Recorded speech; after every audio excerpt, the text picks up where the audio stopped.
Good evening. I would like to call to order the Coffeyville City Commission meeting for Tuesday, December 9th, 2025. We will have roll call by Melissa. Commissioner Faulkner. Here. Vice Mayor Van Oster. Here. Commissioner Hendricks. Here. Mayor Maples. Here. And Commissioner Jones is absent this evening. We will now have our invocation by Pastor Tendris Kinawinga from the Trinity United Methodist Church. Everyone, please stand.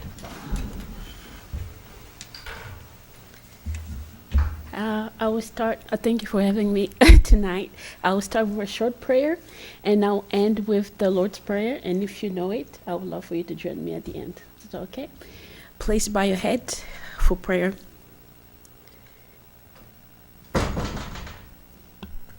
Source of wisdom and compassion, we gather tonight seeking guidance for the work before us.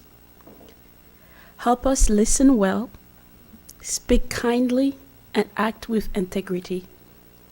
In the spirit of doing no harm, doing good and caring for our neighbors, may our decisions promote fairness, peace, and dignity for everyone, especially those whose voices are often unheard. Bless the city of Coffeyville and all who live in it. May our effort tonight strengthen the common good we share. Let's pray the Lord's Prayer. Our Father, who art in heaven, hallowed be thy name. Thy kingdom come, thy will be done, on earth as it is in heaven. Give us this day our daily bread, and forgive us our trespasses, and forgive those who trespass against us. And lead us not into temptation, but deliver us from evil. From thine is the kingdom, and the power, and the glory forever. Amen. Amen. I pledge allegiance to the flag of the United States of America and to the republic for which it stands, one nation, under God, indivisible, with liberty and justice for all. Thank you, Pastor. All right, we will now have a review of our agenda, the consent agenda, the City Commission meeting minutes for Tuesday, November 25th, 2025, and then the 2025 appropriation ordinance number AO-25-23 in the amount of $2,968,520.21. Vice Mayor Van Oster will have highlights. Okay, these are just a few items that make up our $2,968,000 appropriation ordinance. Alert roof systems, this is for roof repair and installation on several hangars at the airport. $94,386. We have Algar Martin and Associates. This is some of our design people that we work with. These are for various projects we have going on, like our lagoon liner at the wastewater treatment plant, the CRMC street project, the 11th and 12th Street design. This is $64,781. Alltech Industries, this is for a backyard machine that we approved of several weeks ago, $271,398. B&L Electric, this is for substation improvements in conjunction with CRNF, $89,731.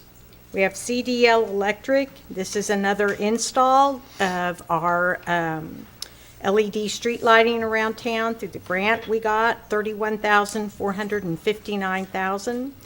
Chubb Insurance, this is our power plant insurance, $213,772.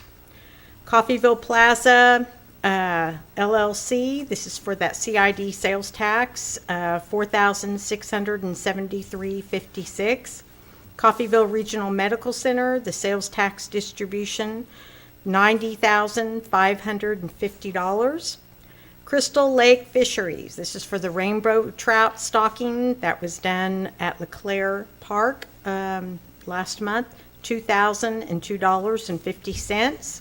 Debbie Smith, this is for the Jan Els building. This is one of the historical downtown grants that we gave out, the final, $4,797.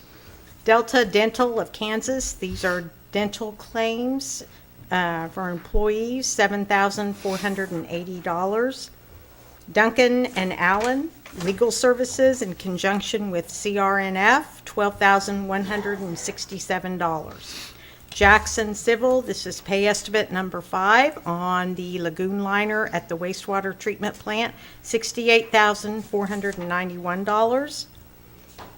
We had several revenue bond, general obligation bonds that we paid on. This went to the Kansas State Treasurer, $767,810. Cone Construction, pay application number 6. This was for use at the work done at the multi-use trail, $37,927. Meridian Health, we have life insurance premiums, $43,408, and we also have health claims, $157,186. Montgomery County Public Works, this was for work, tree mulching and the clearing they did out at Sycamore Creek, $4,500. Neal Hotels, this is for the Holiday Inn, the CID tax that they have, $4,154. Superior Emergency Response, this is for some emergency equipment, $28,751. TC Underground, this is for the boring that was done on Buckeye not too long ago, $340,983. We also have our payroll, $420,139. And that's all that I have. Thank you. Any questions on that? If not, I will move to approve items 1 and 2 of the consent agenda as presented. I'll second. Motion is made by Mayor Maples, seconded by Vice Mayor Van Oster to approve items 1 and 2 of the consent agenda as presented. Vice Mayor Van Oster. Aye. Commissioner Hendricks. Aye. Mayor Maples. Aye. Commissioner Faulkner. Aye. Thank you. All right, we will move on to comments from the public. Any citizen desiring to address the commission shall be recognized, advance to the podium, state his or her name and address for the record. Comments shall be limited to 3 minutes unless extended by a vote of the majority of the commission. The commission does not hear matters involving litigation or city personnel. The commission does not take action on subjects not on the agenda unless unusual or hardship conditions exist. Citizens may address the commission on agenda items as they are brought to the floor. Do we have any comments?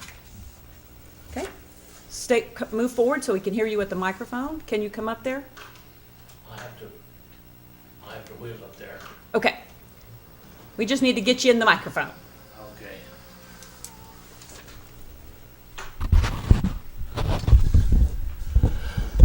My name is Mike Hassenplug. I live at 112 West 8th Street here in Coffeyville, Kansas. I've been a resident since 1980. I'm an attorney, practicing attorney here in town, and I own 6 or 7 buildings downtown. And my concern is with this $500 that graduates into more money each year. I don't know if you call it a surcharge or a fine or whatever it is on the vacant buildings. I don't know why you're targeting as a blanket the people that own vacant buildings, because I use my building. One building I have is used for storage, but I've been assessed a $500 on 3 buildings, which one of them is the building I live in, and one of them is the building I have store my cars in and have work on all my cars, and those are not obviously vacant buildings, but they've been assessed as such. And first of all, I don't even know that that's legal. I mean, it hasn't been tested yet, and I mean yet, because it very well could be. But I think you are foolish to do a blanket assessment on that, because I take care of my buildings. I put new roofs on the buildings. I take care of them. When somebody put graffiti on my building, I was out there the very next day with lacquer thinner and getting it off of there. And if any glass is broke, I put new glass in. I take care of my buildings, and I would suppose that's one of your concerns, is the blight of the downtown business area. And those of us who take, and Mr. Taylor's here, and I know Mr. Taylor takes care of his buildings too. So those of us who take care of our buildings and use them should not be penalized for them being storage buildings. I mean, warehouses are storage buildings too. Why don't you assess the $500 fine, $500 assessment against warehouses? I mean, it seems patently unfair to me what you're doing, and so I'm sure that there are others who agree with me. So I will leave the other comments up to them, but I very strongly oppose this. And like I said, I haven't researched it, but I don't know that it's legal. So I'm punting now. Thank you.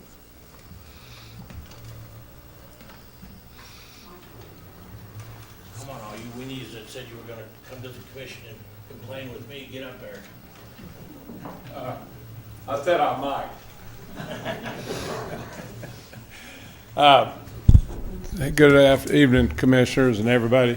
I just got to read this today. I need your name and Oh, address Jim for the Taylor. record, please. I do live in Tulsa, but everybody kind of knows me. I think Jim Taylor here. I just got to read this today. Tells you how far I'm behind in life. I'd heard about it because me and our city manager talked about it over here about 3 or 4 weeks ago, and I said I don't have any problem with it. I don't think I do, and I finally got a chance to read it. I do have a couple questions. I know this is premature. I know we're running out of time. So that's why I'm probably talking today instead of waiting for a week or 2 or 3 or whatever. What is the definition for vacant? I have came up and asked Ben, what is the definition? I mean, I think there seems to be some confusion talking to a few people that I've talked to, some of them are here in the crowd. What is the definition of vacancy? I mean, I'm planning on doing something with my building, one of them. But what is, I mean, can we have, that? I think that needs to be discussed a little bit. And are you going to address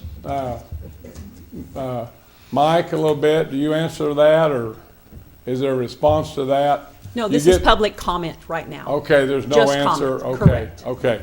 Well, that's my question, is vacancy. Of course, I got the terminal building.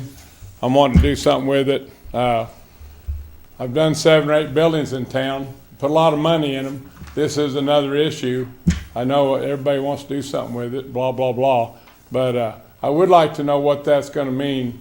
And I'm going to do something with the 24-month deal to answer that. I have to talk to the city a little bit about it. But I would like to know what the definition of vacancy, is it addressed in here? The definition of what vacancy is? Huh? I didn't think it was, and that's what I was asking. So I think that kind of needs to be addressed, and I'll move on. Thank you. Thank We'll you. get more detail, yeah. Yeah, the ordinance is too vague to pass constitutional muster. Anyone else? Okay, thank you. We will move on to public hearings, special presentations, and proclamations. First is a public hearing for the fiscal year 2025 budget amendments. Director of Finance Martin Cummings will make comments.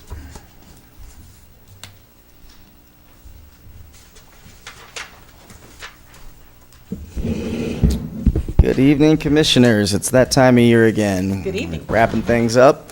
And we've got a handful of funds that we need to go and address within this budget amendment. I think for the sake of brevity, because we do have a pretty loaded agenda tonight, we're going to just focus on three of the key funds that need the most significant amending, or require the largest amendments. Most of the rest of these amendments are incidental to the budget year. Some of our golf course, aquatic center had a lot more business activity this year, so there were going to be more expenditures than what we were originally planning for.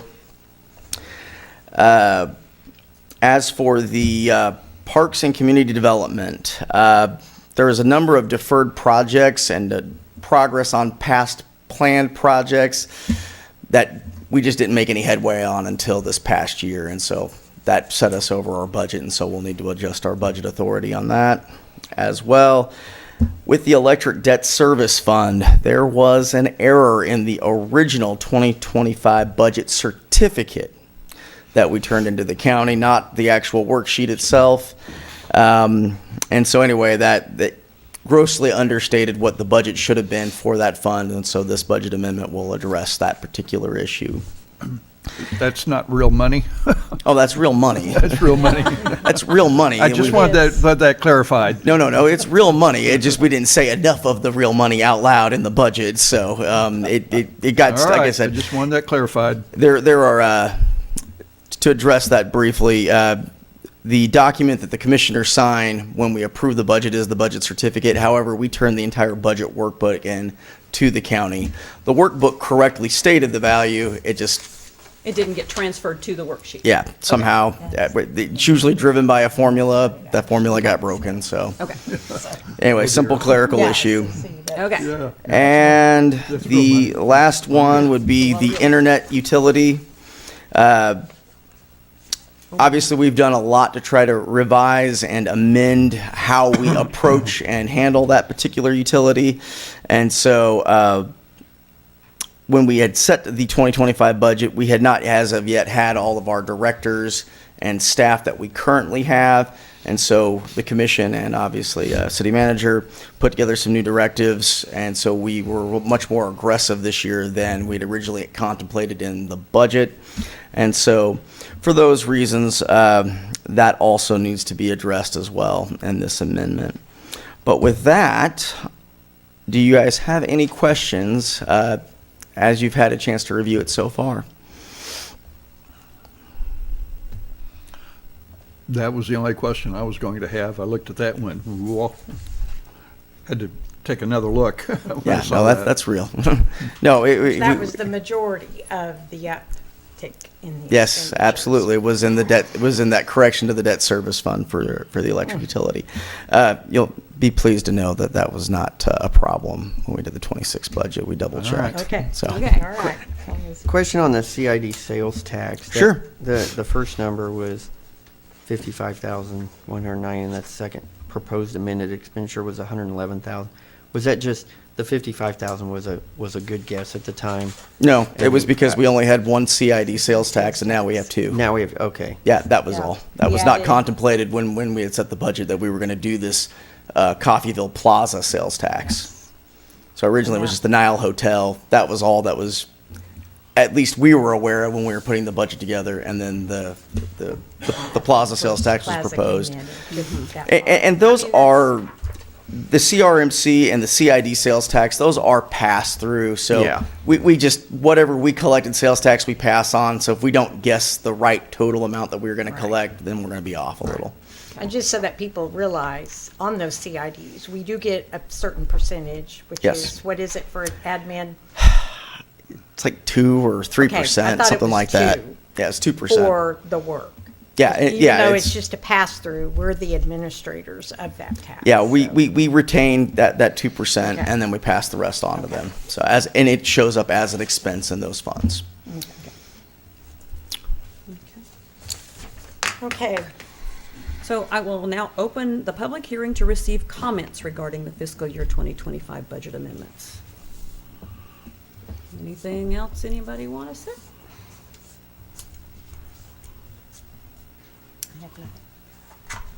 Okay, then I will now close. Question, please. Pardon? This assessment of on the buildings, where will that money go? On the 2025 budget? Oh, for, On future budget? We're on the 2025 budget. budget right now. Just okay, amending year end. okay. Okay, then I will now close the public hearing. Thank you. All right. All right. And I will move to approve Resolution R-25-132, a resolution to authorize certification of the FY 2025 budget amendments for the various budgeted city funds as presented. I'll second. Motion is made by Commissioner Faulkner, seconded by Vice Mayor Van Oster, to approve Resolution R-25-132, a resolution to authorize the certification of fiscal year 2025 budget amendments for various budgeted city funds as presented. Commissioner Hendricks. Aye. Mayor Maples. Aye. Commissioner Faulkner. Aye. Vice Mayor Van Oster. Aye. Thank you. All right, now on to old business. The second reading of ordinance G-25-09, an ordinance to amend chapters 8 and 20 of the Code of Ordinances to adopt the 2024 Building and Construction Codes and the 2024 International Fire Code. This is our second reading. So I don't think we have anything new to report on that. So I will move to approve our second reading of ordinance G-25-09 as presented. I'll second. Motion is made by Vice Mayor Van Oster, seconded by Mayor Maples, to approve the second reading of ordinance G-25-09 as presented. Mayor Maples. Aye. Commissioner Faulkner. Aye. Vice Mayor Van Oster. Aye. Commissioner Hendricks. Aye. All right, now, moving on to new business. Discussion and action to make an appointment to the Coffeyville Public Library Board of Trustees. City Clerk Melissa Carter will make comments. Mayor and Commissioners, the 5-member Public Library Board of Trustees has one unfinished vacancy available for a term expiring April 30th, 2026. I received one application from Karen Bone, who is in attendance this evening and would be happy to answer any questions you have. All right. Yes. Ms. Karen, would you like to come up and introduce yourself?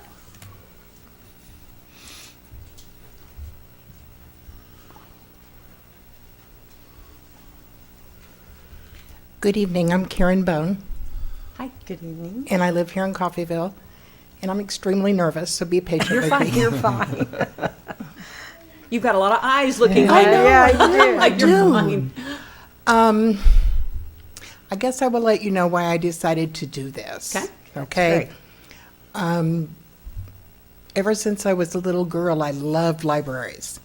I was very blessed to have multiple libraries growing up, and later when I was attending college, and wonderful librarians who helped me. I always thought the library was kind of a magic place where you went to learn things, and it was great. Of course, as I got older, it was more like having them do research for me and giving them things to look up, because that was before computer era, and you couldn't do it yourself. All you had was a card catalog.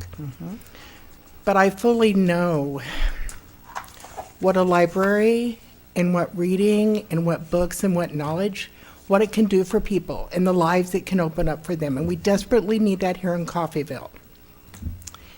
I've lived here since 1980, finished high school here, attended several colleges within the state, but have lived in Coffeyville since that time. Recently retired 2 years ago, and have some extra time on my hands, and have been looking for a way to maybe give back a little bit, and this seemed to be the perfect niche for me. Thank you. You're welcome. Yes. Okay, All right. sounds good. Any questions? No? Then I move to appoint Karen Bone to the Coffeyville Public Library Board of Trustees for a term expiring April 30th, 2026. I'll Second. second. Motion is made by Mayor Maples, seconded by Commissioner Faulkner, to appoint Karen Bone to the Coffeyville Public Library Board of Trustees for a term expiring April 30th, 2026. Commissioner Faulkner. Aye. Vice Mayor Van Oster. Aye. Commissioner Hendricks. Aye. Mayor Maples. Aye. Thank you all very much. Thank They will you. enjoy having you. Thank you for Thank applying. you very much. All right, we will now move on to a discussion and action to make appointments to the Planning Commission. City Clerk Melissa Carter will make comments. Mayor and Commissioners, the 7-member Planning Commission has 2 positions available for terms from January 1st, 2026 to January 1st, 2029. One position is for applicants in the city limits, and the other is for applicants outside but within 3 miles of the city limits. I received a total of 3 applications, one from Max Williams, who meets the qualification of outside but within 3 miles, and then 2 applications meeting the qualifications for in-city limits from Jeff McLeod and Wyatt Starnes. And we do have Wyatt Starnes here that would be happy to answer any questions you have. Okay. Mr. Wyatt, would you come up and Wyatt is not afraid to talk. I am not. Matter of fact, you may have to flag me if I need to wrap it up. You're a tough act to follow, by the way.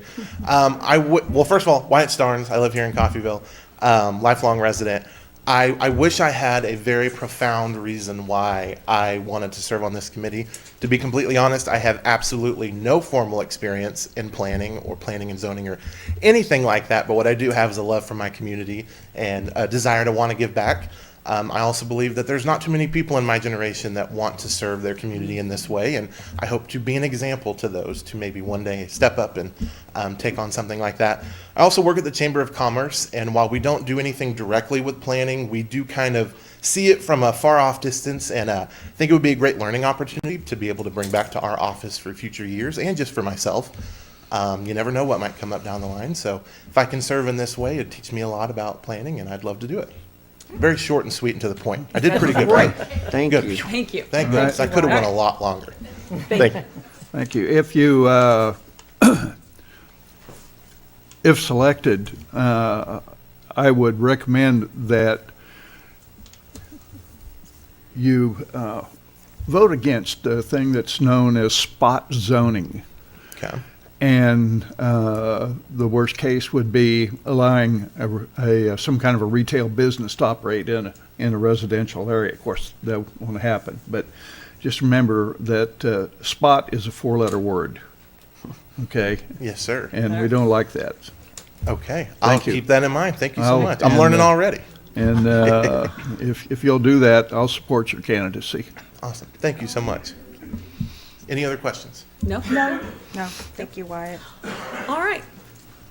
I will move to appoint Max Williams and Wyatt Starnes to the Planning Commission for terms from January 1st, 2026 through January 1st, 2029.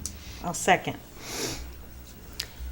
Motion is made by Mayor Mabel, seconded by Vice Mayor Van Oster, to appoint Max Williams and Wyatt Starnes to the Planning Commission for terms from January 1st, 2026 through January 1st, 2029. Vice Mayor Van Oster. Aye. Commissioner Hendricks. Aye. Mayor Maples. Aye. Commissioner Faulkner. Aye. Welcome aboard. All right. Discussion on water rates. City Manager Ben Brubaker will start the discussion. Yeah, we'll have Public Works Director Jim Wright come up, and we've got Steve, and we've got Thomas. We got a whole crew, so we're ready to answer questions and walk through some of this. As Commission knows, we have been in discussions on, thank you, on our water plant, our water infrastructure. We've had a work session or two on this. We've had individual meetings with our commissioners. We've had one of our new commissioners come out to our plants. And so as we are preparing to present water rates, we wanted to give a little bit of a timeline and get on the record for where we're at today and where we intend to move forward. So knowing that we have new commissioners coming on, we are expecting to have at the second January meeting a presentation on what we believe the water rates should increase to. As you know, the first increase in about 12 years happened at the beginning of this year. And that was as myself and other staff were new and trying to get a handle on what was the revenues and what are the expenses within our water. So first I wanted Public Works to just kind of give us a little bit of the story. Again, many of you know this, but to share that for the public that are knowing as well. So we're going to touch a little bit on the condition of the water lines in town and the shape of our water plant as well. Our water plant was designed in 1971 as a lime softening plant that went online in 1973. Over the years, it has changed from a softening plant to a turbidity removal system. This plant is 53 years old and had last renovations in 2003. Currently, the maximum capacity is 8.7 million gallons per day, with a firm capacity of 5.5 million. And a firm capacity is, So a firm capacity is basically, it's the capacity that our water treatment plant can produce with any one part of the process having one of their systems down. So if we have two basins, one basin's down, That's our max capacity at that date and time. 5.5. The 5.5. Okay. So the plant is way more comfortable, running at about 4 million gallons a day. In 2022, we supplied an average of 3.99 million gallons per day with a maximum of 7.1 million gallons a day. Currently, we supply water to the city of Coffeyville, 5 separate rural water districts, 2 cities, that's Daring and South Coffeyville, with a contract to supply water to the city of Caney in approximately 2027. Our water is delivered to 18,000 customers. That's counting all the rural water customers, all the other cities' customers. So we supply water to a very large portion of this country, in this area. In 2022, the city requested an engineering report on the water treatment plant, mostly looking at the ability of expanding the capacity. So what their results were, a total rehab of the existing water treatment plant would be $43 million with a firm capacity of 14.4 million gallons a day and a life expectancy of 20 years. A totally new water treatment plant for $77 million with a firm capacity of 17.7 million gallons a day with a life expectancy of 50 years. We feel some rehab of certain portions of the facility, adding capacity when it's needed and would extend the life of the water treatment plant by 20 years.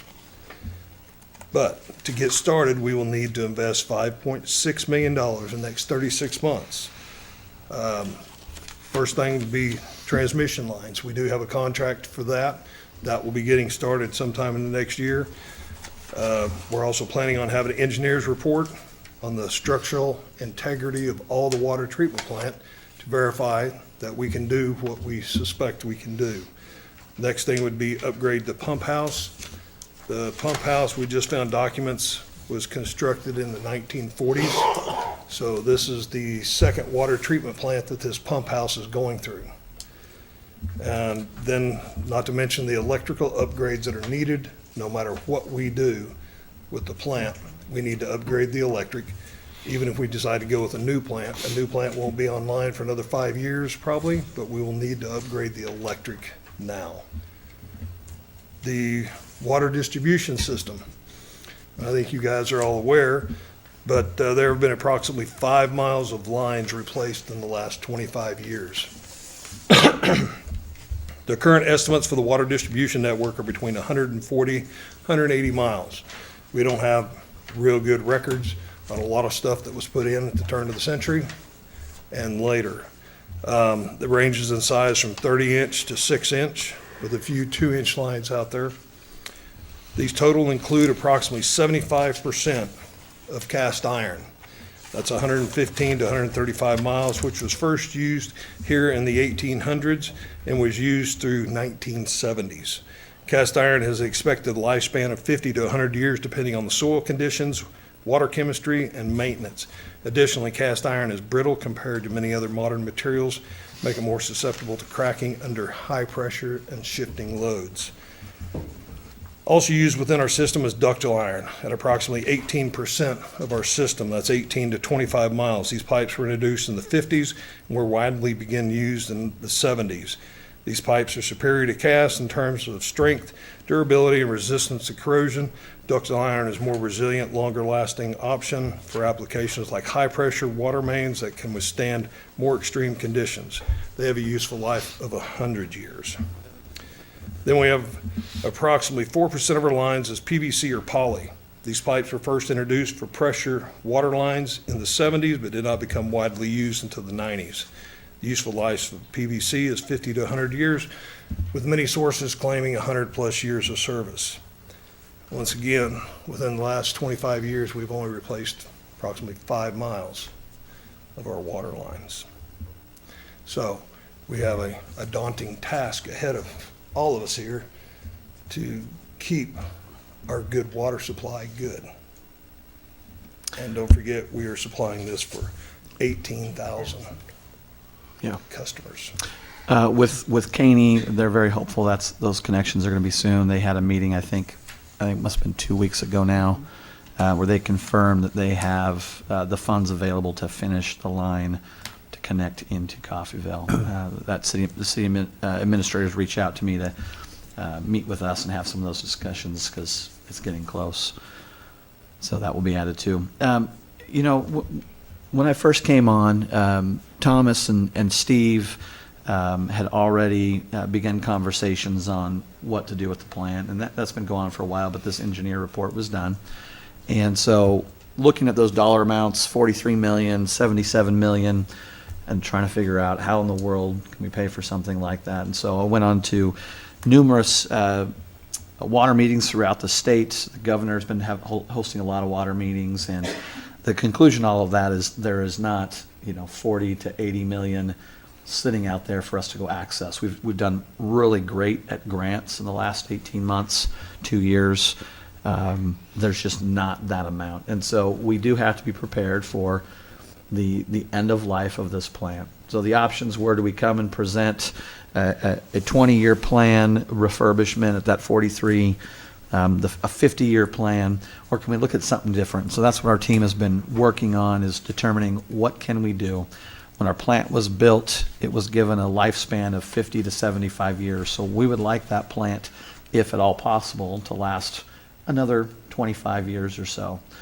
And so this immediate $5.6 million that we need to go spend to keep this plant healthy and deliver this water is going to have to be in a bond, essentially a loan that the city will have to go out and get. And so as we look at that spend, that's going to be included into these water rates. Where is our expenses now? What are our revenues on water? And then what capital improvements do we need to make? And so these will be the decisions that the new commission here in 2026, lucky for one of you, won't have to make that decision. But that's going to be a difficult decision. We've had the same conversation on our electric rates and what are the needs, and the fact that the city has not increased those rates enough to support what those costs are. You have, we just did this handout, just wanted to show you some examples. So from 2020 to 2024, you can see, and this goes back further than that, but this is just the examples we've given you today. Our revenues, for example, 2020, 2.89 per 1,000 gallons. The expense at 3.05. And you see each year there, our revenues are lower than our totals. What was for 2022, what took place that resulted in that fund being positive where everything else is negative? From 2020 through to 2025, it all shows up as negative, and but 22 is positive. Is a positive. Yeah, about 9 cents positive. Is a net positive. Yeah. What happened? Well, I don't know, not being here, if I could speak to that. What I speculate on that was just with the drought that we've had over the last several years and encouraging people to use less, that some of those ramifications from the drought may have caused that. Being 9 cents per 1,000 gallons, it's difficult to know. And looking back to 22 with that data, we didn't have, when Tim Wilson came on, it's one of the things he really was pushing. Can we get these numbers? Can we look at this data? So Steve, Thomas, Jim have spent a lot of time in the last 18 months to try to calculate that and gather that. I also know around that time frame there was some struggles with the way utility billing was operated. It could be just errors within utility billing. I know there was a lot of folks from the public coming in and having questions on their utility bills. So that 9 cents, I'm not exactly sure, just have speculation. Yeah. Okay. Thank you. In 25, and you'll see we've got two different sheets there for you. We have year to date, which I believe goes through November. And then we have that expected by the end of year. And so at the end of year, same thing, revenue at 2.81, with our expenses at that 3.05. Things that happened in '25, Commission did increase the rates in '24 for '25. So even with that small increase, you can say it wasn't large enough impact. Now, impact is relative. If we are trying to stay near break even, we're close to that. A lot of these are within cents. But now we're talking about what are the needs, and are we making plans, is Commission making plans for the next 25 years? So back to the water plant at its end of life. What are we doing to plan for being able to pay for that in 25 years? Now, you all have watched the costs of everything, construction especially, going up. What will that be in 25 years?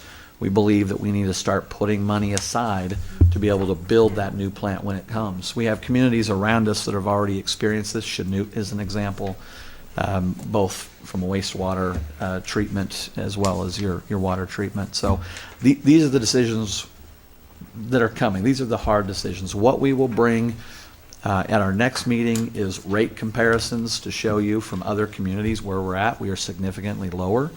I think the nearest community was around a 25% higher than we were. The next one up from that in Independence was in the 50% higher than we are. So we have been working with Waterworth for a number of months, analyzing all this data. That's what the team has been doing. So we'll come back with those rates as other comparison and discussions, and then we expect probably not to have a lot of conversation our first meeting in January, because that'll be orientation of some new commissioners. But we'll bring that decision, or excuse me, that recommendation from staff on what those rates should increase to both try to take care of the infrastructure under the ground, which is 50 to 100 years old, and our water plant. So would it be appropriate or even necessary to have a work session prior to any formal presentation and discussion vote? Yes, so we did have our first work session, if you recall, just a few months ago. What we intend to do, especially with the new commissioners, is to bring commissioners in as you have time to sit down and look at this data to make sure you understand where we're coming from, why. And so we will be reaching out right after the holidays to start trying to schedule those meetings again, especially with our new commissioners, to just go line by line with each commissioner who's interested in doing that. Have our new commissioners, newly elected commissioners, been out to the plant to get a tour and get a better understanding of what's going on? We have invited both of them so far. We've only been able to schedule one. So one has come out, toured both our electrical plants, our wastewater, and our water plant. So those conversations have started with that commissioner. We still need to be able to link up with the other commissioner for an appropriate time that works to do that. Thank you. But we'll have more meetings than that. We want to come in, we want to sit down, we want to open up those numbers to really analyze where staff is coming from. So you'll get an idea where we believe the rate should increase to meet some of this. There is going to be a middle ground within this. Do we start planning now for both our distribution center and or system and our water plant? So that's what commission will have to analyze. But I can tell you that there will be recommendations will be to increase based on the things that you've heard from Public Works. One of the other things here is we are not positive we can get the plant to last 25 years. We are hopeful right now. So Jim, we've got some engineer studies. Yes, we're waiting on some finalized numbers from the engineers. They're getting some prices from other industries that will come in and do some destructive testing to some of our buildings and some of our units out there, and verify so that they can tell us with certainty that these things will last. It's worth spending the money to try to get them to last another 25 years. So some of these things will have to be done, whether they deliver good news or bad news. This $5 million will need to be spent. Yeah, and that's as Jim's saying, the next 12, 24 months is pushing it. The remainder of that plan is, an additional somewhere between 12 to 18 million over the next 5 years. But again, we're not going to show up and say, this has to happen before we go out and find those rates to get that amount. The engineers are here to verify what we're saying is even possible. Heaven forbid they show up and say, that's not going to work, because then we have a harder decision, which is we need to start building a new plant. And that's a not even whole- touching the, That's a whole different problem. yeah, that's a much bigger problem. From a cash on hand standpoint, where do we get the money to go do something like that? So if I'm reading these numbers right, in the current situation, the 2025 end of year financials projects us to sell water or operate the water utility at 342,000 below cost. 2024 was 527,000 below cost. And 2023 was 469,000 below cost. Yes. For a total of the last 3 years, approximately 1.3 million below cost. That we've lost, basically. Well, that we've sold, operated that utility at selling the water revenue minus cost. Yes. And we're 1.3 million below cost. Yeah. It's important to note, and you can see on here from 2020 to now, and this goes back much further than that, we have that broken out by what is the specific cost for the water treatment, maintenance, and operations, what is the cost for distribution, maintenance, and operations, what is our debt service, and then what are transfers into the general fund. So our both electric and water are those enterprise funds, and they support the general fund as well. And that's one of the reasons people really like public power, is rather than going to an ownership committee or a board, the monies can support that general fund. So Commission last year decreased our property tax in the city by 50%, and that's because we have we have enterprise funds that can help support that on the other end. So yes, if you took away those transfers, we would be doing fairly decent from a revenue to expense ratio. When you add those transfers in, that makes a big difference. But you can't get rid of the transfer either, because then your only other option for revenues is to go and increase property taxes. And the commission this last year has decided that that's not something we want to do, is find major increases. So Okay, question. Just looking at the top sheet, water rates based on 2025 year-to-date, in that orange area, under water general, that line 711. yes, that's the transfers. Transfer, is that depreciation? Is that an abbreviation for depreciation? Okay. Yes. I probably need to have a conversation with you about that, because I've always had difficulty wrapping my head around depreciation being reported as an expense in a 501c9. Well, this is one of those ones where that fund has always been named that. It's not necessarily a depreciation account. Am I right on that, Marty? Yeah. Because So depreciation is not, depreciation from an organizational and an accounting perspective does not really exist for the city of Coffeyville. We don't have taxable expenditures that we're trying to shield ourselves from, and so we don't take advantage of that. That's my point. So Yeah. why even call it depreciation? Because in theory, your infrastructure, anything that you would normally capitalize in a for-profit business, has a lifespan.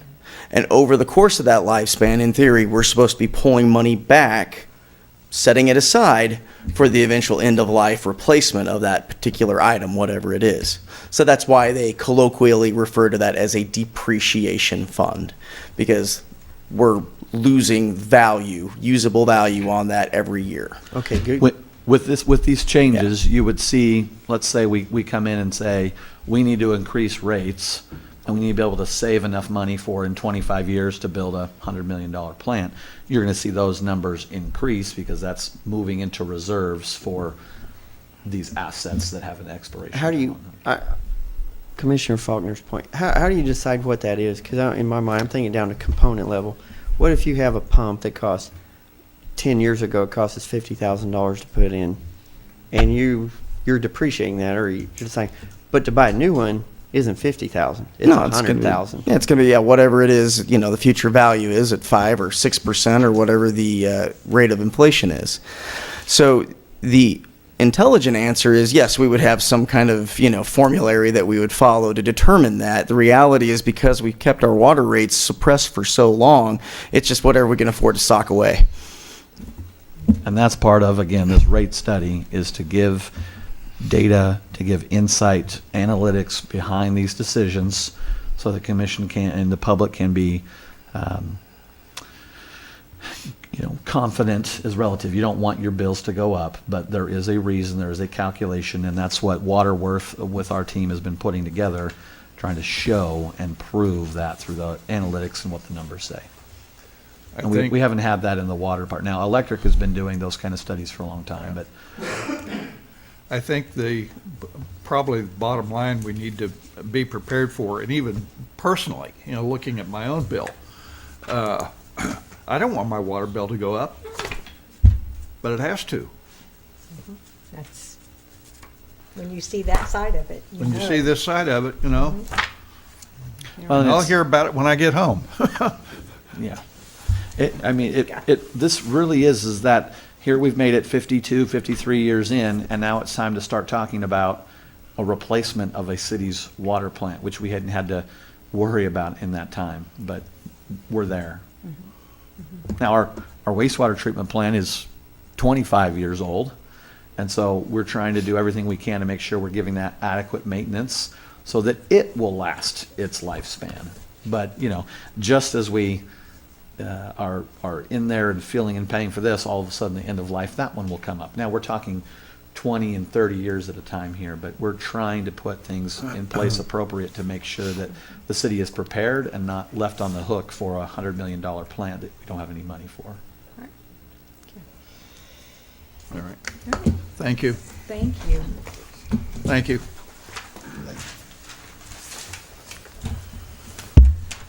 All right, now moving on, Resolution R-25-134, a resolution to approve unit price bids for the purchase of chemicals in 2026.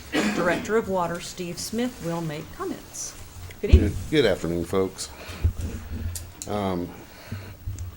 Every year we put out for bids for the various chemicals at the water plant and aquatic center.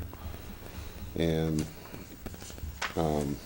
because the plant uses a variety of those chemicals to distribute in excess of 1 billion gallons of water annually. And then the aquatic center uses the chemicals to treat the pool for safe operation during the summer. The chemicals are purchased throughout the year with the total approximate cost to exceed $375,000 next year. We have requested unit cost bids that will be honored for the entire year, so we may purchase these chemicals as needed at the lowest cost to the city. So staff recommends approval of the resolution to approve the unit price bids for the purchase of chemicals in 2026. And you should have the attached bid sheets and everything there. I'd be happy to answer any questions. Question that's, this is probably down in the weeds, but 11 years ago, when I was on the commission, at that point, there was, the EPA came out with a ruling, and I can't even tell you what the chemical was, that was in the water, and they required all water treatment plants that were pulling water in, they had to return the water to the river at a level that was below a specific standard. The thing was, the water that we were pulling in at that time was already below the standard. But the EPA forced us to go ahead and make that treatment with that chemical. Well, we do treat it with bisulfite before we return it to the river. That's just to kill any chlorine that's left in the water. Well, this was some weird, something that the EPA said might be in the river, so they mandated that we use some sort of chemical to remove it. And the water that was coming in was below the mandated return level, but we were forced to do it anyway. Are we still doing something like that? Is that something that's ringing a bell? No, sir. Like I say, on our discharge permit, the only thing that we have to do is ensure that the chlorine levels are low. They're not making us lower anything else in the water. Steve, Okay, is it all right. is it true that the water that, and you're not in wastewater right now, but you've been here long enough, maybe you'd know this, the water that is going back into the river is cleaner than it came to us? Yes. Yeah, so, you know, in theory, what you're asking, whether or not there's a particular chemical what the EPA did, I'm not sure, but the water is cleaner than when we take it out and when it goes back in. I do know it has like some manganese and stuff like that in it, and so a lot of that's removed whenever we do our process. And so the water comes in pretty brown, goes out really clear. Yeah.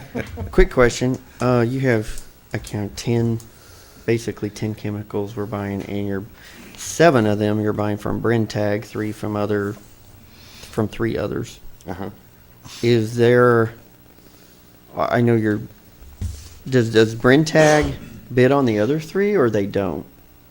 Yes. Would there be a advantage, I see that, but getting from one company, would they make a deal if you got from? Now, this is the deal they give us. They're all allowed to bid on every chemical. Brentag does bid on pretty much everything here. The ones they did not get would be like the potassium permanganate. They were $10,355.56 per ton, where Univar was $10,160 per ton. But they do honor the rest of the prices even with us breaking it down and everything, like we do. So your request for the quote is for each individual Yes. chemical that's Yes. used, not, Not some of those, is like Brentag, they don't do a package deal, No. right? Okay, No. so Yeah, that's what I thought. Yeah, I just noticed the 2 2 of them they didn't get was very close. One of them was $20 off, but okay. And then if you'll see that we did remove the hydrofluorosic acid, which Yeah, is saw that. fluoride. Right. Yep, saw that. So we're no longer putting fluoride in it.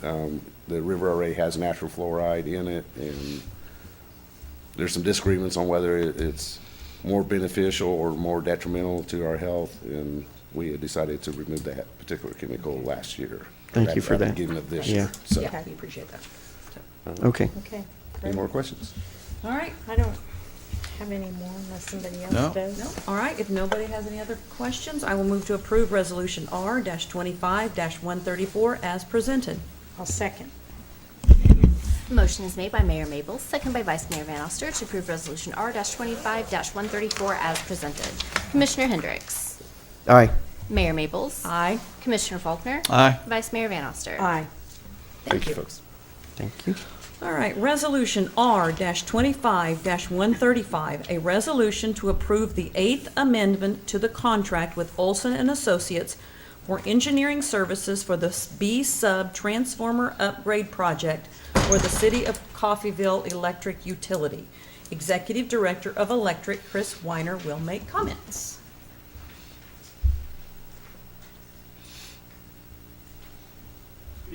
Good evening.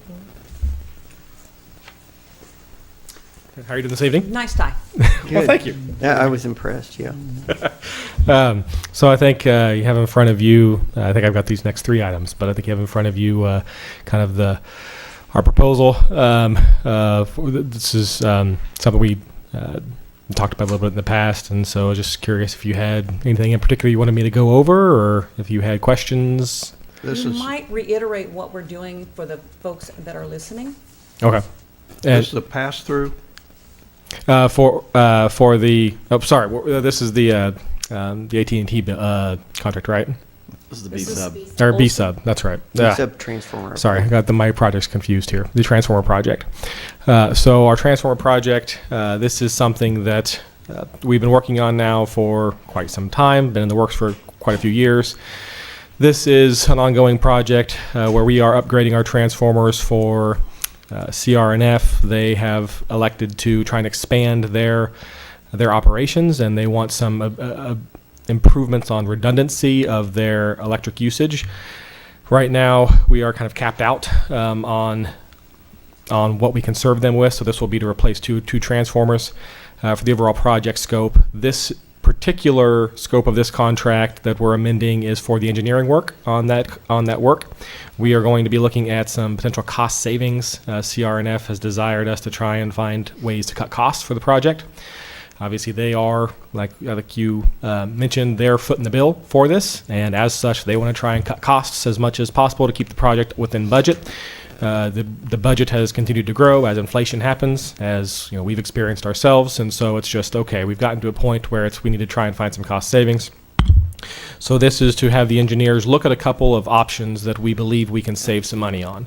One of those is to convert the underground wires that we're looking at having to install into a different system, essentially, to dissipate that heat. To see if that's a viable option and how much money can be saved there. We're expecting that to be about $40,000 worth of this engineering work, with the potential of maybe saving $400,000 of construction work. The other component to this is about $35,000 or so is expected on the engineering work, and that's to reduce the size of the containment vessel for the transformers. If the oil were to spill out of a transformer, you have to have the EPA requires that you have spill containment, so that way that oil does not leak into the river and cause a lot of damage to the natural environment. So the original plan was to have oil containment large enough to contain a simultaneous spill of both transformers completely full of oil at the exact same time. It was what the original plan called for, the original design work called for. That's not required by EPA rules. The EPA says you have to have a large enough containment vessel for your largest oil containing vessel. And so this is to reduce the size of our containment vessel to just one of those transformers, because they are the same in size. The likelihood of having both transformers develop a spill at the exact same time is incredibly unlikely, and that's why the EPA has their rule the way they have it. So we're going to have them do some design work to potentially save some cost savings there as well in the containment vessel for that oil in the event that there were a spill to occur. So there is a third component to this. If the expected cost savings are not there, or they're not large enough with these two components, that is why I'm asking for $100,000 approval. The expectation is about $75,000 of that will be actually spent for those two options to be designed and pursued. But in the event that those, like I said, if those two options don't save enough money on the project, then CRNF is looking at, let's redesign the project, at least portions of the project, to go overhead with the electrical instead of underground. So that would have substantial cost savings. We expect somewhere in the magnitude of $1.5 to $2 million. But there are significant drawbacks to that. They want it to be underground, and so that's why it's been designed as such. But if the cost savings aren't there, then they're looking at, well, we can go ahead and pursue the additional design work of the $25,000 to pursue an overhead design instead. So we do not anticipate needing to utilize that $25,000 of additional engineering work, but it's included within the request this evening in case that is the situation. If that is, in fact, the desire of CRNF, I will make sure before we move forward with providing Olson Engineering that direction, that we have that directive from CRNF, because at the end of the day, they're the ones paying the bill. What's the downside on their side and our side for an overhead line versus underground? I have an idea, They bring cranes in there quite a bit. They have some significant equipment that comes through there quite a bit.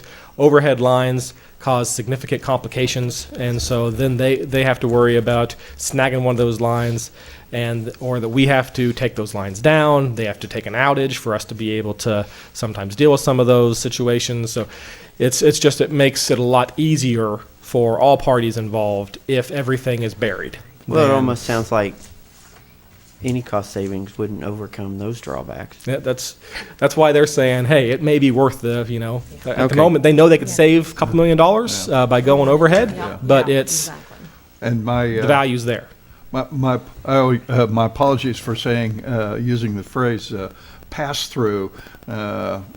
More appropriate to say the money will pass through to the city, in that CRNF is reimbursing us for Correct. the cost of this. Yes, we will pay the initial bill, obviously, but then the city will bill CRNF for the for this additional work and for all the work that we're talking about. We are still in the midst of contract negotiations to extend our electric service agreement with CRNF at the moment. As soon as that gets ratified, obviously you guys will have to approve that, sign off on that, but my expectation is that as soon as that gets done, we will have a fairly significant invoice that we'll submit to CRNF, because we've been incurring a lot of these engineering fees as we go, and so we've been holding those back to submit until we complete this negotiation. All right. Thank you. Thank you. If there's no further questions, I will move to approve Resolution 25-135 as presented. Second. Motion is made by Vice Mayor Van Oster, seconded by Commissioner Faulkner to approve Resolution R-25-135 as presented. Mayor Maples. Aye. Commissioner Faulkner. Aye. Vice Mayor Van Oster. Aye. Commissioner Hendricks. Aye.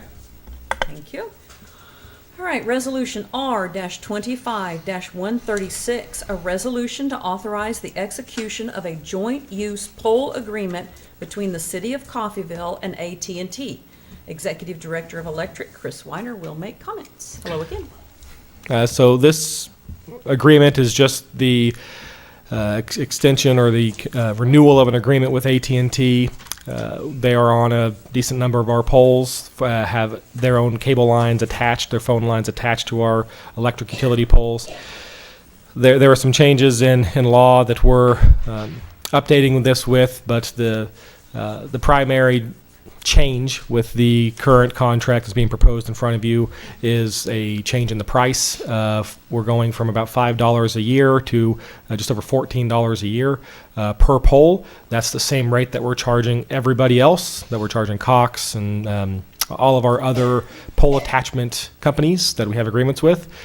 Technically, by law, we are supposed to be charging all entities the same amount, and that does make logical sense. So that is what this agreement is largely doing, is putting us in line with all the other agreements we have with other companies.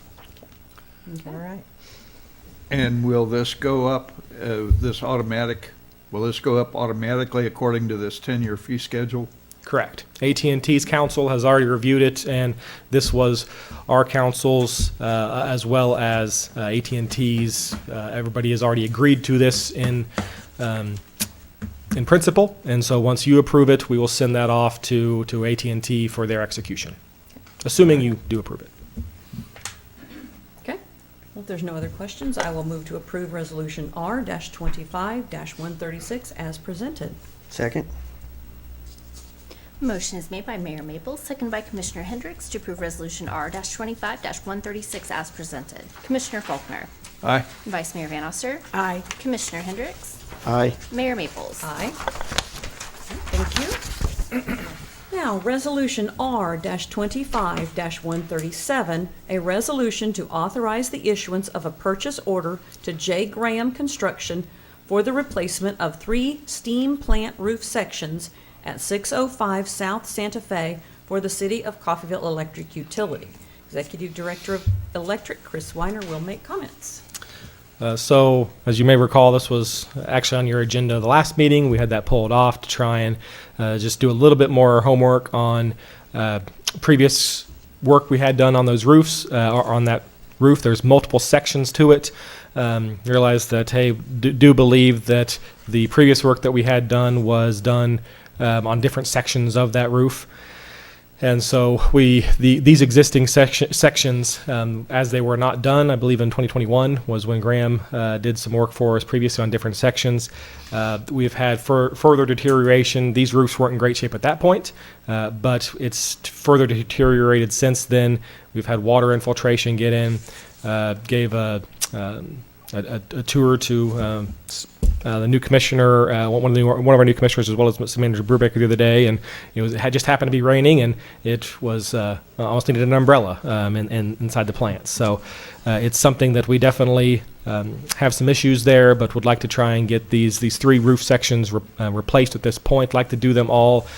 Why I have them all on the agenda at this moment is there is substantial value in doing them all at once to try and make sure that we don't have any we don't have these sections compromised by doing them in different times. They are interconnected.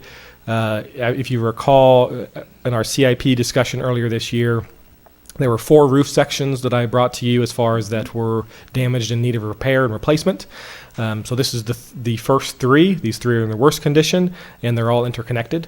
And so that's why I'm recommending these 3. I do have a 4th section planned for replacement come next year, but that one is a independent section that is not connected to these, and it's not quite as bad a condition as these 3. And so that's why I felt comfortable saying, hey, we can probably, for cash flow purposes, we can put that off for a little bit longer because we're not going to damage the structural integrity of the roofs that we're doing by delaying that particular roof section. So This is for, just so the people know, this is for your power plant tool room, right? that's the 4th section, I believe. See, I'm showing the old generator, Right. steam plant, tool room, and turbine 7. Okay. Yeah. Yes. Sorry. Yes, that's okay. Yeah. So we've got those ones. three. Those 3. Tool roofs. room, the old generator, and then the turbine for the power plant. Okay. Okay. 3 different ones. Okay. If there's no other questions, I will move to approve Resolution R-25-137 as presented. Second. Motion is made by Vice Mayor Van Oster, seconded by Commissioner Hendricks to approve Resolution R-25-137 as presented. Vice Mayor Van Oster. Aye. Commissioner Hendricks. Aye. Mayor Maples. Aye. Commissioner Faulkner. Aye. Thank you. Thank you. All right, now, discussion to consider the Planning and Zoning Commission's recommendation to deny the request to rezone 912 West 4th Street from C. No. 8, sorry, I can't read tonight. From C4 Service Commercial to R1 Single Family Residential. Director of Community Development, Amber Dean, will begin the discussion. Hello. Hello. So we had a rezoning application for 912 West 8th. Planning and zoning denied it because residential is already allowed in C4 as long as it meets R4 standards, and this property, it meets those standards. So they made the recommendation to deny the R1 rezoning. Okay. I just need approval that you Yeah, guys it makes accept their sense to me. denial. Yeah, I mean, All right. that makes sense. Thank you. Thank you. We just discuss it. I mean, there's no voting or anything Okay. on it. Okay. All right, Okay. Thank you. thank you. Thank you. Ordinance G-25-10, an ordinance amending Chapter 6, Article 36, I cannot read tonight, Article 2 of the Code of Ordinances of the City of Coffeyville, Kansas, by repealing Division 3 sidewalk dining license and replacing it with a new Division 3 outdoor and sidewalk dining. Director of Community Development, Amber Dean, will make comments. So we made a lot of changes in this ordinance. We included parklet dining, which would allow a business to convert up to 3 parking spaces into an outdoor dining option. This is more for, it's all downtown, so the people on the south side of like 9th Street, the sidewalk's not wide enough to be able to meet the ADA regulations for the 4-foot entrance. So this would allow those businesses to have outdoor dining. Nice. Part of that is there is seasonal operations there. They can only operate from April 1st to October 31st, and all parklet structures must be removed by November 1st. This is to accommodate snow removal during the winter. We removed the engineering design requirement from the ordinance. All they have to do is submit a site plan to our building official, and then we'll go out and do our review of everything and give approval. Okay. And then we included a design and material standards for the fencing. And this is for sidewalk dining and the parklets. So it would have to be black metal fencing No chains, wood, fabric, jersey barriers, commercial grade outdoor furniture. Umbrellas must be flame resistant, and there's required reflectors on the traffic facing sides of the fencing. And then we included operational standards and seasonal limits. Sidewalk dining can operate year-round, parklets are seasonal. All outdoor dining must maintain a 4-foot pedestrian path, and they must close by 10 p.m. daily. There's insurance requirements, cleanliness, and maintenance requirements as well. And those are the main highlights of that ordinance. This did come up because we had a business request, some things within that ordinance to be done. As we went and looked at that ordinance, it was a number of years old. It also didn't meet some of the changes to our, liquor licensing. Yeah. So. Did you get some of this verbiage from other towns' Yes. ordinances? Okay. Yes, we pulled it from Lawrence and Manhattan. Awesome. If there's no further discussion, I will move to approve the first reading of ordinance G-25-10 as presented. I'll second. Motion is made by Vice Mayor Van Oster, second by Mayor Maples, to approve the first reading of ordinance G-25-10 as presented. Commissioner Hendricks. Aye. Mayor Maples. Aye. Commissioner Faulkner. Aye. Vice Mayor Van Oster. Aye. Thank you. Thank you. All right, now, ordinance G-25-11, an ordinance repealing Chapter 10, Article 1, Section 10-1 of the Code of Ordinances of the City of Coffeyville, Kansas, relating to home, garage, and rummage sales. City Clerk Melissa Carter will make comments. Mayor and Commissioners. Hello. The purpose of this ordinance amendment is to request that you consider the elimination of the current rummage sale permit requirement.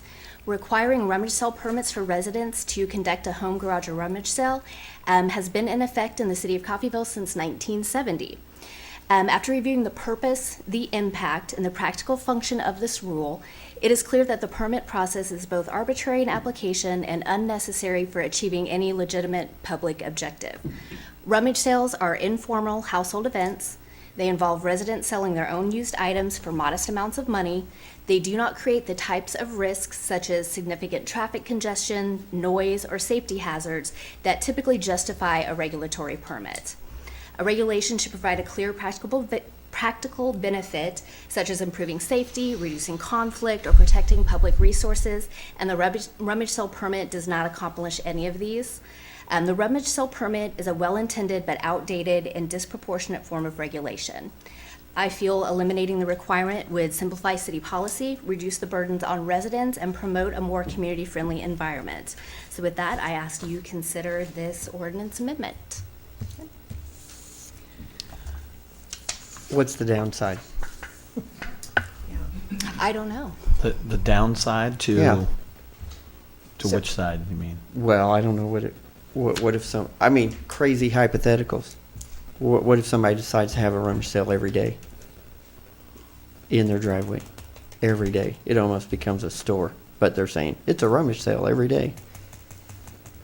Are you going to What? only allow rummage sale once per week per address, or once per month per address, or what's? No, this takes all the stipulations. In the almost 6 years I've been here, I've never gotten a complaint about somebody having too many rummage sales or anything to do, with someone not having a rummage sale license. I understand. I'm wondering what was going on in 1969 that they wanted to put it in 1970. So- That I don't know. When Don was on the commission, he and I talked about this at length, also visited with Quinn about this. Both of them had a similar assumption, which was you have more of a thriving downtown, and it's now competing with that level of retail at someone trying to do retail at their home, and that we've now moved into an era of online shopping and everything else, that people wanting to sell their used or surplus things just does not damage retail businesses in the community like it may have in the 60s, 70s, and 80s. That's a big assumption. We weren't around in the 70s when that rule was made, but And was just just to point wondering the what to, ifs. yeah. And Commissioner, I do know of 2 locations in town where It's nonstop rummage sales, you know. They're probably not getting a permit anyway. Yeah, yeah. And That's very true. both of these go on all, you know, every day, all summer long, you know. So when you got a rummage sale permit, wasn't there the maximum number of days you could? Yeah, it's $5 for 3 days. Okay.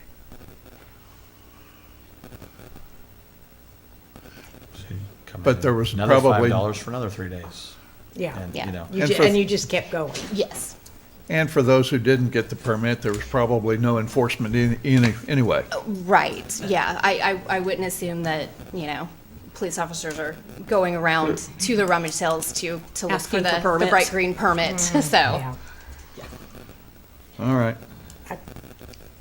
Most of the part, I think if you run a rummage sale, 3 days is, I mean, I don't think you'll find many You're people. tired of it. You're tired. After 3 days. Okay, if there are no further questions about this, I will move to approve our first reading of ordinance G-25-11 as presented. I'll second. Motion is made by Vice Mayor Van Oster, seconded by Mayor Maples to approve the first reading of ordinance G-25-11 as presented. Mayor Maples. Aye. Commissioner Faulkner. Aye. Vice Mayor Van Oster. Aye. Commissioner Hendricks. Aye. All right, Resolution R-25-138, a resolution to approve the City of Coffeyville fee schedule for 2026. City Clerk Melissa Carter will make comments. So the City of Coffeyville fee schedule includes fees for licenses, permits, cemetery services, amenities, and miscellaneous other services in the city. When our ordinances were codified, fees were removed from the ordinances and wording included to state fees would be adopted by a fee schedule. There are a number of changes to the schedule, a copy of which was included in your agenda packet. To note one change, after some discussion, we are going to go ahead and on the utility for wireless fiber internet, we are going to go ahead and remove the residential and commercial plans on there. I think we are going to look at addressing that in an ordinance, much like we have our water rates and our electric rates. So that we didn't have that on the fee schedule previously anyway. So we are proposing not to add those fees in at this time and address that later by ordinance. Some of the changes you see revolve around ordinance amendments, including removing utility deposits and adding the initial utility connection fees and service reconnections. Also changed due to amended ordinances are the new landlord license structure, the increased fee for the sidewalk dining now that we have included the parklets that had just passed first reading, and removal of the rummage sale permit that just passed first reading. I did also propose removing the monthly rate for the partial service side of the Walter Johnson RV Park. I had requested that be added last year with the refinery turnaround coming in to give those visiting our community a better rate. We do have the full service side out there, and you know, after campers stay there 2 weeks, we recommend they go to the full service side instead of staying long term at the partial service side. If another turnaround comes back, I may propose again just for that year to state that monthly fee. Let's see. I also added a section for domesticated animals, now that the city is playing a larger role in the animal shelter, and those funds from licensing, etc., will be receipted through the city. If you have any questions on any of the other fee changes, myself or any of the directors of the department would be happy to answer. I had a question, free question. It doesn't relate to the charge, but looking at the building rental, Oakcrest and Ron Stevenson building. Yes. About how much are those rented each? I think the Ron Stevenson building is full all the time. Yeah, Ron Stevenson building, but- and if you remember, we just raised last year, the Ron Stevenson building was $75 to rent with a $75 deposit. We just increased that to $100 last year. But yes, the Ron Stevenson building on the weekends is booked, and we've actually started to see an uptick of during the week rentals, just here within the last month or so.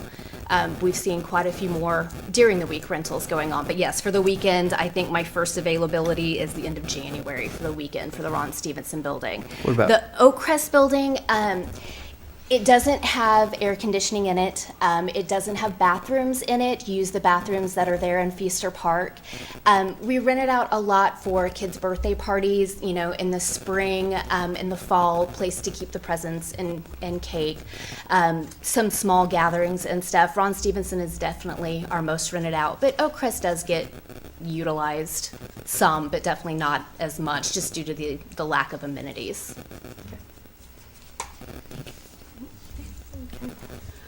All right, if there's no other discussion, I will move to approve Resolution R-138, or 25-138 as presented. I'll second. Motion is made by Mayor Maples, second by Vice Mayor Van Oster to approve Resolution R-25-138 as presented. Commissioner Faulkner. Aye. Vice Mayor Van Oster. Aye. Commissioner Hendricks. Aye. Mayor Maples. Aye.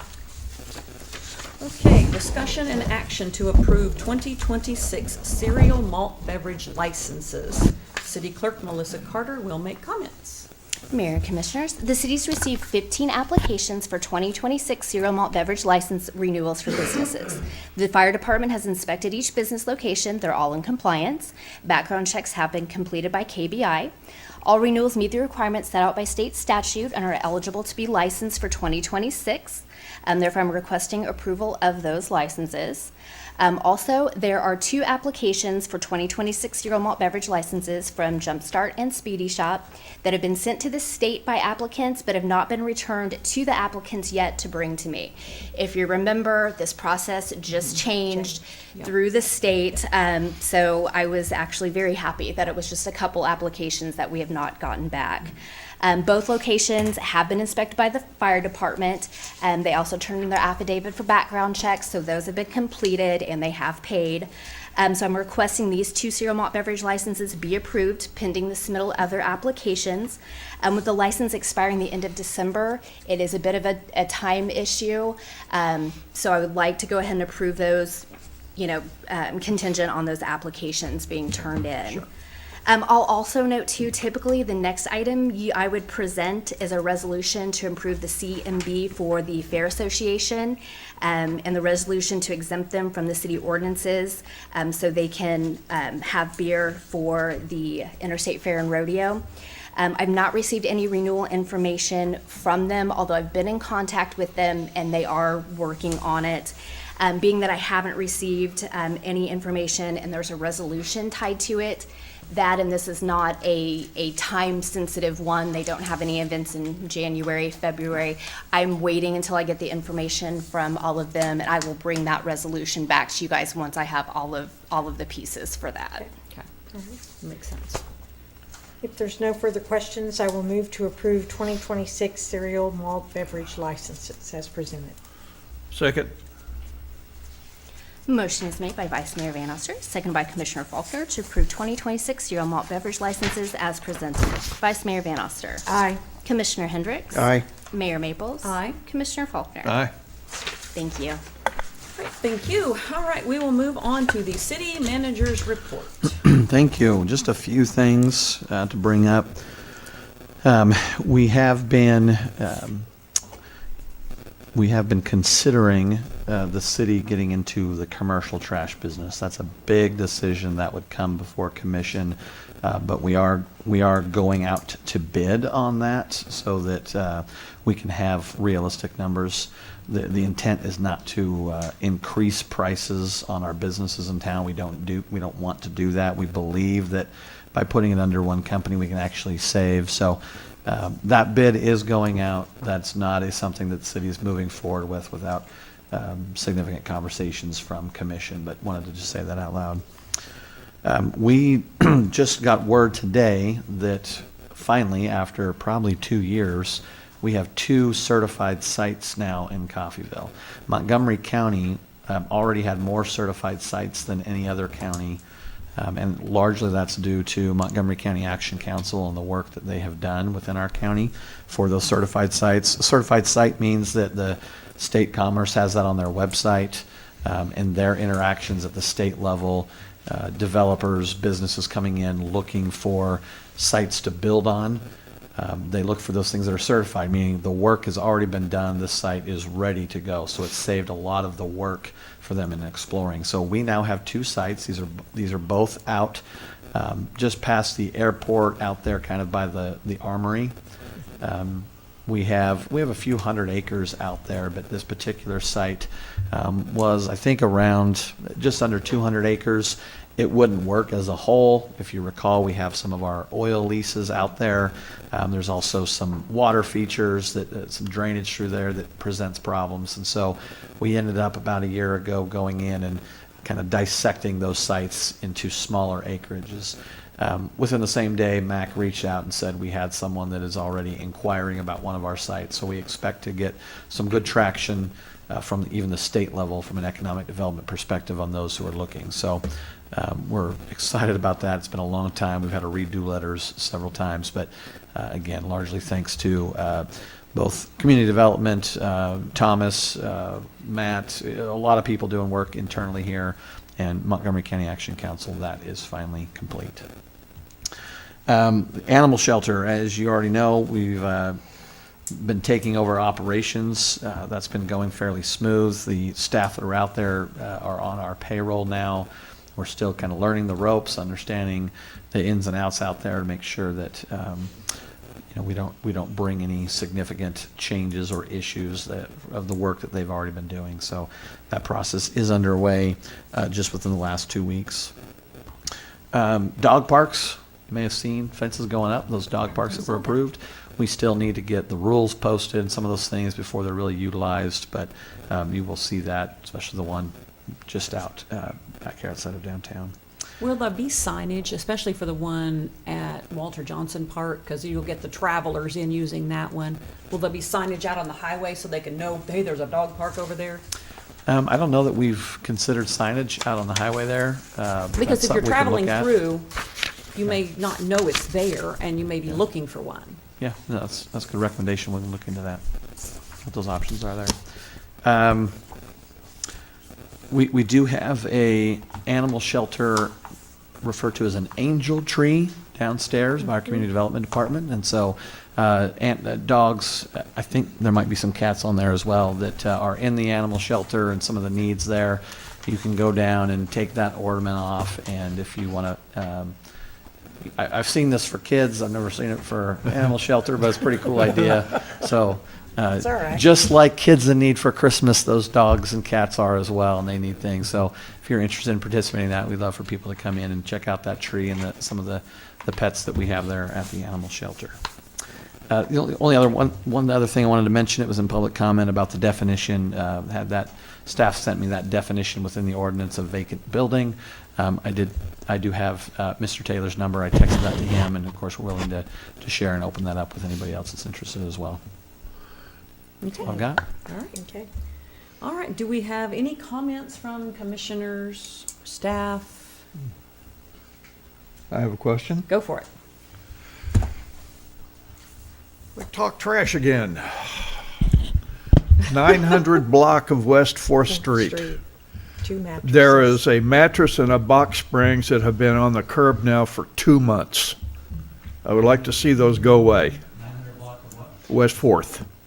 It'd be like 913. 913 about.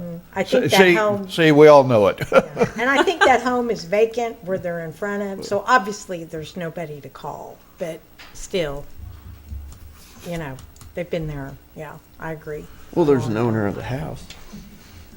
Yeah, but the owner may Yeah, not but know the what's owner out may there. not know they're there if you Especially don't if check the on your house is the owner, property. you I don't know. check on your property. But if it's Yeah. a renter that just left town, it's still on the landlord. Well, that's true, but if they're a landlord that's not in town, they don't know. They wouldn't have a clue, unfortunately. Thank you. I'd like to see that go away.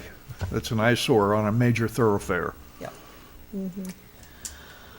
That's all I have. Anything else? I can't help myself. Go for it. Go ahead. Knock yourself out. We've talked about this in trash and personal responsibility. And so, we don't have any trash trucks. We don't have, so I think what we can probably do is call ourselves to our our trash folks and put that on the list to go. But, yeah, as far as taking care of that, that's not necessarily a city has the resources to go. And Right. we don't have a dump. We don't have the Yeah. vehicles to pick it. We No. don't have trash. So we will call them and see if we can get that on their list as a property. Now, I say that also hesitantly because that is someone's property there. And so there's a balance to just the government showing up and taking stuff as well. So we'll get with code enforcement.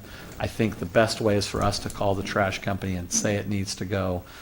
There may be a level of verification with a property owner. Am I crazy in any of that? It's a ban. I don't It think is. they store stuff It's been 2 street months. side. I don't think Yeah. they store stuff street side. Yeah. I don't want to blanket say, yeah, don't worry, we'll take care of it, and there be another issue. So I'm just Right. pointing out there may be, we'll make sure to go address it appropriately. All right, thank you. All right. Yeah. Anything else? All right, go ahead. I just want to, there's been a reminder on Facebook, but thank you for extending the leaf pickup. Yep. That'll make a big difference. And it's a good, I've heard many positive comments about it. It's just another way to help keep our city clean. Yeah, they came and picked up mine. It was great. Thank you. They've been to my residence twice, once to get my leaves and then all the leaves that blew across the street from the south. Yeah, that is for everybody, not just commissioners, so Yeah. we're not, It's great. I have not called yet. but You I have to fill out the form on the city website and fill out the form and they'll come get it. But it's a simple form, name, address, email, phone number, It's very simple. very simple. It's a great thing to do, and we're so glad they came and got it, and we appreciate it. And I know we don't think of continuous needing to keep things cleaned up, but I do want to appreciate the Public Works who was out the day before the Christmas parade. They were out, I was downtown at 7 that morning, and they were all down there weed eating, whatever there was to weed eating, or picking up and whatever, to try to make the town look, because the parade was very well attended. yeah, that would be And- Parks Department. Yes, so thank you to them for doing that. We appreciate it. Yeah. Of course, then we had all the candy wrappers the next morning. But that's Lots of okay. candy Lots of everywhere. candy. I did Kids- notice that. Yeah. Yeah. But it just comes with it. Well, and you know, for any parents at home that are listening and have children, they should probably cover their ears here. There's my pause. We did have a new Santa this year. I don't know if anyone noticed. Melissa, maybe you can comment on the positive things that happened there with new Santa. Yeah, so Dylan Oder had been our Santa for several years, and he moved. And Pete Olson, who is a former employee from the electric department, thought of him, and he was very happy to accept, and he was wonderful. He was Merry Christmas everywhere on Dasher, on Dancer, on Prancer, and Vixen. He was very excited, and yeah, I would say that's probably my favorite event of the year. I walk by the float handing out candy, and the kids' faces, Santa, when they see him, is just, it's wonderful. So It's a good parade. It was a I do very shout good out to the Chamber of Commerce for putting on that parade. They do Yes. a fantastic job. So Yes. thank you. Very well attended, but it was great. It was. So thank you to everybody. All righty then. If we have nothing else, I will move to adjourn. I'll second. Motion's made by Mayor Maples, seconded by Vice Mayor Van Oster to adjourn. Can I see a show of hands? Thank you. Thank you. Thank you.